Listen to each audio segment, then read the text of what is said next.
Mood is one of the deciding factors that makes or breaks a colony. More often than not, inside problems are the ones that contribute to the colony's collapse. Today we are going to take a look at the most efficient ways to deal with mood in order to make your colonists stronger and more resilient to the problems living on the Rim presents.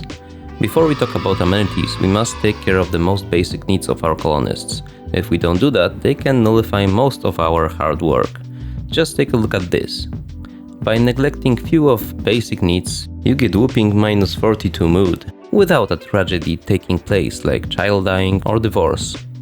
You can add to that -3 sleep disturbed, which is not uncommon if you have barracks or poorly designed bedrooms, and worst of all, you made your colonists eat without a table. In short, your people may take it to the streets at this point. So yes, keep them fed, rested and functional. That's the easy part. The real problems usually hide somewhere else. Let's go through the problems that are easily overlooked.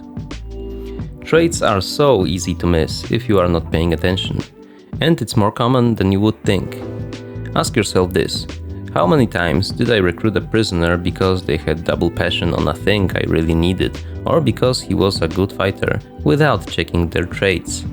Or even acknowledging those traits but forgetting about them during the recruitment process.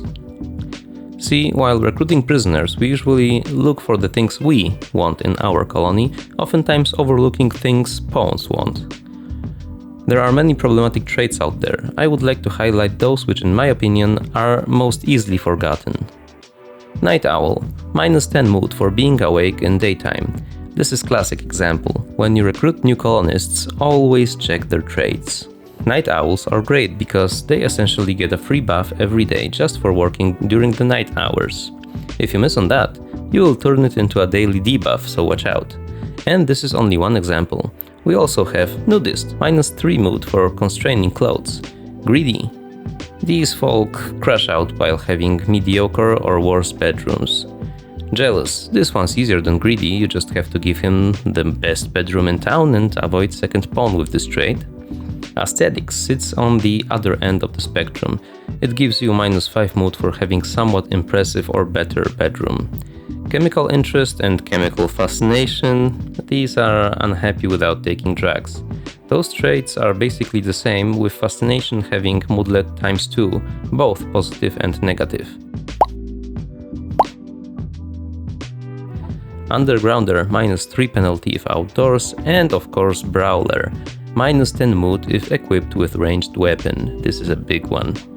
The point I am making here is not to memorize all of those traits, but to check on your pawn's need tab often to look for these kinds of mistakes. I made them many times myself, so I know how easy it is to make them.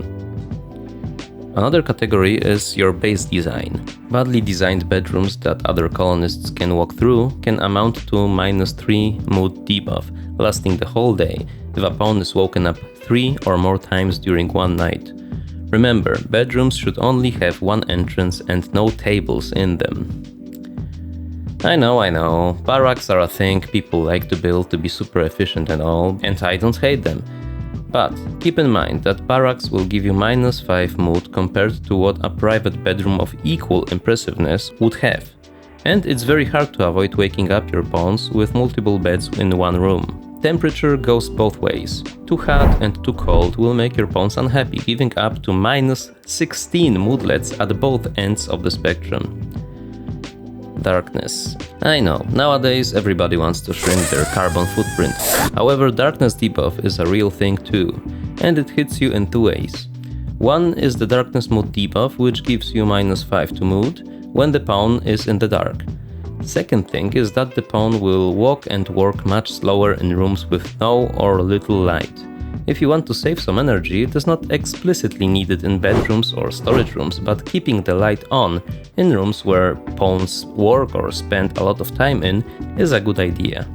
In most cases, every colonist that is not incapable of damp labor will have priority 3 for cleaning.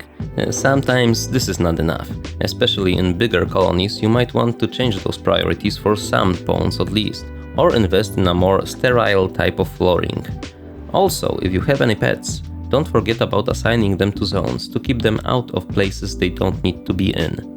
Last micro category is clothing. I'm putting it here simply because it is so easy to forget about it. When a colonist is wearing a piece of clothing that's durability has fallen below 50%, it will get -3 ratty apparel debuff. If it gets lower than 20%, you get -5 tattered apparel debuff. Easy fix to that is setting an apparel policy to wear only clothes that have 51 durability and higher, and then setting it as a default policy for every colonist. Don't forget not to wear tainted apparel too, stripped off of a dead colonist. Bloodlust trait, however, solves this problem entirely. Okay, now with that out of the way, let's get to the good stuff. How to actually make your pawns happy in the most consistent way. There are two big things at play in terms of positive mood modifiers that are consistent and in general low effort, meaning that you do the preparations once and reap the benefits for a long time. These are food and impressiveness or beauty. Food is simple. It all comes down to being able to serve lavish meals for everyone. This gives you enormous buff lasting a whole one day, meaning that if you have good cook and consistent influx of meat and plants, you can sustain this buff essentially forever. On the other hand, there is nutrient paste, which gives you -4 debuff. Many people look at this as a minor side effect. The way I look at it, it's basically 16 points in mood difference, which is huge wasted potential. I know many people love their nutrient-based dispensers, however for me it's only a half measure. I would use it only if I don't have a capable cook in my colony or in early to middle game for convenience reasons, because yes, it is very convenient. But when it comes to my end goal, I would always try to get to mass-producing lavish meals. I'm curious about your opinions here because I know there are many nutrient-based enjoyers out there. Please share your thoughts in the comments below.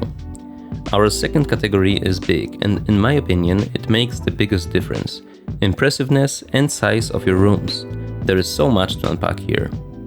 Let's start with bedrooms. Bedroom buff or debuff lasts for a whole day, which is a big deal. It's better than food buff because food, well, it needs preparation, ingredients, and also carries a risk of food poisoning. I guess it's the biggest point in favor of nutrient paste. Bedrooms, however, easy. You build them once and the buff stays. Now, let's get to the practical part. How exactly should you build it? Well, there are two factors that determine impressiveness of a room. It is size and beauty. When it comes to bedrooms, size is usually the bottleneck. And it's not only about overall size of the room, but the number of tiles that are not obstructed by things a pawn can't walk through. Deciding on a bedroom's size needs consideration. There is no magical size here that will always be optimal. However, I would like to point out one thing. Unless you are playing a specific challenge or just like default map size for whatever reason, there is a setting to make your map bigger, so you don't need to worry about space as much. In general, the bigger the bedroom, the easier it is to make it impressive. There are multiple designs aiming for the perfect bedroom size, most commonly used being 4x5 or 5x5, but it really comes down to preference and how well it fits into your base design and number of colonists you plan to have. Me? I don't care about space that much, so lately I go even higher, testing 5x6 and even 6x6. Of course, it has downsides. These bedrooms are big, but if you plan for it in advance, you can make it work. Now, after you've decided on the size of your bedroom, the next step is not to waste space inside. Put only necessary things there. In general, one bed and 2 to 3 sculptures is enough.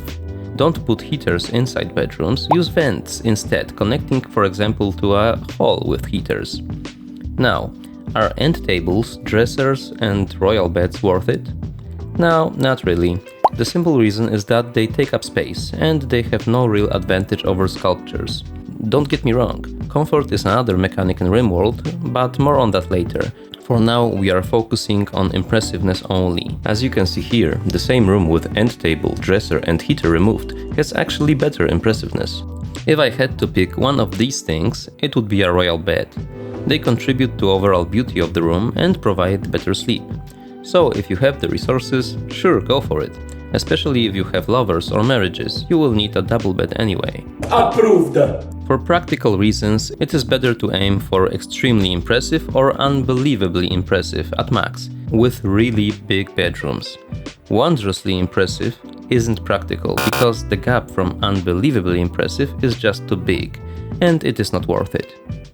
When it comes to materials used, they matter of course. Wood and steel are cheap and it's fast to build with them. The downside is that it doesn't add too much wealth. However, the difference it makes to the impressiveness of the room isn't that big. Most of our beauty will come from sculptures anyway. If you have marble, it is a great choice. Every tile of wall or flooring gives +1 beauty to the room.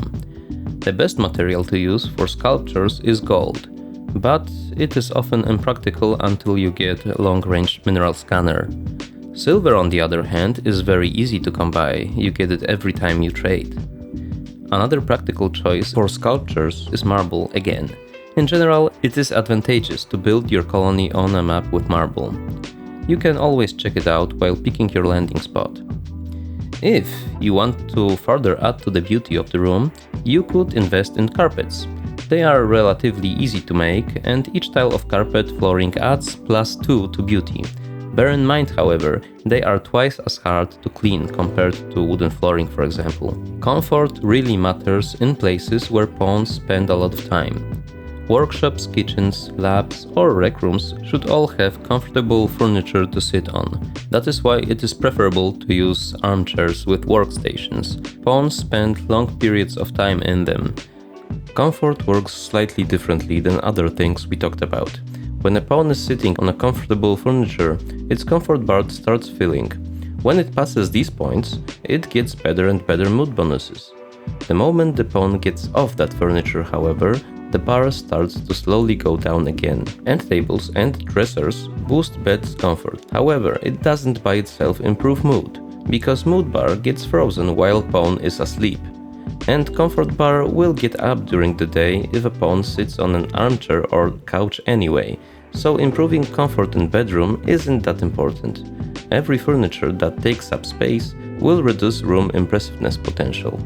Now, let's talk about other rooms, namely recreation, dining rooms, hospitals, and even prison cells. In general, the same rules of beauty and size apply here. There is, however, another thing you could aim at in these instances. If you have 41 walkable tiles in a room, your colonists will get +5 spacious mood buff. And if the room has enough beauty, you will get +10 or even +15 mood. Building huge hospitals or prisons may be overkill. Pretty prisons will make recruitment easier, but that's another thing. But building beautiful workshops, rec rooms, dining rooms, and laboratories can do wonders for your colony's overall mood. As for dining rooms and rec rooms, they work perfectly fine as a one single room. If a pawn eats and, well, has fun in this room, it will receive a boost for both rec room and dining room depending on its impressiveness. The best part being these positive mood effects from all rooms all stack together. I already covered animals in a different video, you can watch it here. I will mention that animals are great for two reasons. They give constant mood bonus to the master it bonded with, and nuzzling. Some animals like guinea pigs, cats and dogs can nuzzle all colonists, giving them +4 mood boost that lasts for 6 hours. Utilizing even some of these mechanics can give you a very comfortable pillow of mood safety in case things go south. This is all I wanted to cover in this one. Thank you so much for watching it and take care.